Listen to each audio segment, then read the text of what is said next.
মা ভালো তার ঝি ভালো, গাই ভালো তার দুধ ভালো, কথাটা কিন্তু গ্রামে বলে। আসলে কিন্তু একদম বাস্তব কথা, সত্যি। অনেকে বিশ্বাস করেন বা নাই করেন, কথাটা একদম সত্যি। আপু তার বাস্তব জীবন থেকে এই গল্পটা লিখে পাঠিয়েছে। সে তার ভুক্তভোগী। বাস্তব আসলে নিজের মায়ের নামে কখনো বদনাম করতে নেই, কারণ মায়ের পায়ের নিচে সন্তানের ভেস্ত অনেক কষ্ট করে এই পৃথিবীতে মা আনছে। আসলে কেউ বলতে চায় না, তারপরও সে তারপরও বলছে যে আমার লাইফটা থেকে আমি যা শিক্ষা পেয়েছি সেটা কখনো বলার মতো না। ভাষা কি করবে সে এখন, দিশেহারা হয়ে গেছে। মাস্টার্স পাস মেয়েটা, আপুটা মাস্টার্স পাস হচ্ছে, ইংলিশ নিয়ে মাস্টার্স পাস করছে সে। তো জীবনে ভালোবাসিনি কাউকে, ডানে বামে তাকায় নেই, কারণ তার মা একটা কথাই বলছে, আমি তোর বাবাকে ভালোবেসে বিয়ে করেছি, তুই কিন্তু কখনো ভালোবাসতে পারবি না। মায়ের কথা সেভাবেই মেয়ে পড়াশোনা করছে, ছোটো থেকে গড়ে তুলছে, ঢাকার শহরে বড় হয়েছে মেয়েটা অনেক ভালো একটা পর্যায়ে। বাবা নিজেদের ফ্ল্যাট আছে, মোটামুটি ভালোই একটা তাদের ফ্যামিলি। তো দুইটা বোন একটা ভাই। তো হচ্ছে আপুই সবার বড়। তো যখন বড় হওয়ার পরে এরকমভাবে সে পড়াশোনা মাস্টার্স পাস করছে, মা এখনও ছেলে দেখতেছে না। তারপরে মাস্টার্স পাস করার পরে চাকরি করাবে না মা, হ্যাঁ, তারপরে হচ্ছে ছেলে দেখছে। তো ছেলে দেখার পরে মায়ের সব জায়গায় আগ্রহ, সব জায়গায় মাথা ব্যথা। সে বাবাকে মোটে পাত্তাই দিছে না। আমার বাবাকে, মেয়েটা বলতেছে যে আমার বাবাকে সে পাত্তাই দিচ্ছে না, বাবাকে কোনো কিছু দেখার বলার বা ওইভাবে কোনো সুযোগই দিচ্ছে না। সে যা ভালো মনে করছে, তার ভালো লাগছে, সে বিয়ে দিয়ে দিছে। মনে করছে হ্যাঁ খুব ভালো ছেলে দেখতে শুনতে, কিন্তু ভেতরে যে কি এসব কোনো কিছু খোঁজ খবর নেওয়া আমার মা প্রয়োজনই মনে করেনি। আমার মা মনে করেছে যে দিতে পারলেই হয়েছে, আর ছেলে ভালো, ছেলে টাকা আছে পয়সা আছে, দিব না কেন।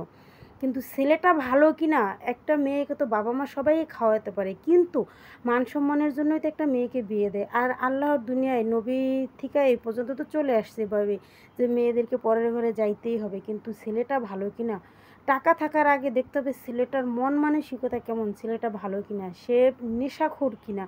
তো আপুর হাজব্যান্ড নাকি প্রত্যেক দিন নেশা করতো। প্রথম 2-3 দিন ভালোই, যাওয়ার পর থেকে শুরু হলো সেই নেশাখোর। টাকার কোনো অভাব নেই, বউ কি, সে বউকে প্রয়োজন বা পাত্তা মনে করে না। সে প্রতিদিন নেশা করে আসে, আর যদি ডাক নিত ওই নতুন অবস্থায় 4-5 দিন যেতে না যেতেই বউয়ের গায়ে হাত তোলায় সে।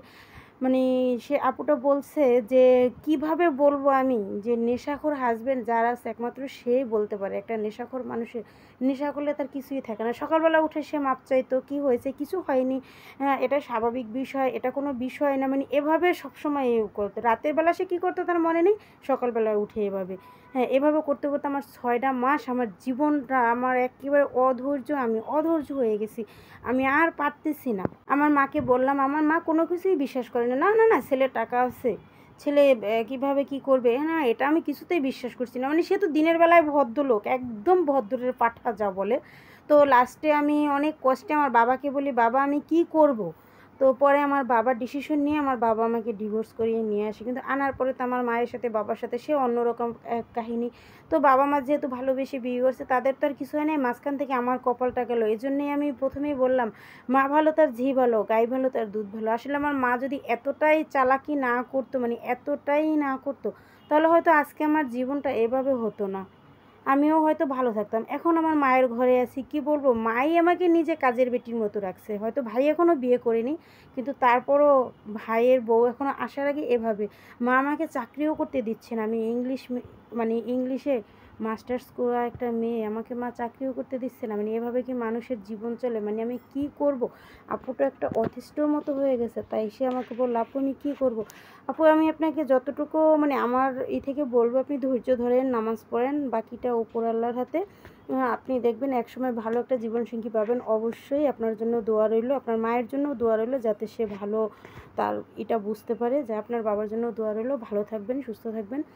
আর ভিডিওটা ধৈর্য ধরে দেখার জন্য সবাইকে অসংখ্য ধন্যবাদ। সবাইকে একটা কথা আমি এটাই বলবো, এই আপুর থেকে একটা মেসেজ, অতিরিক্ত বোঝা কখনোই ভালো নয়। তো যাই হোক, আজকের মতো এ পর্যন্তই। ভালো থাকবেন, সুস্থ থাকবেন, আল্লাহ হাফেজ, আসসালামু আলাইকুম।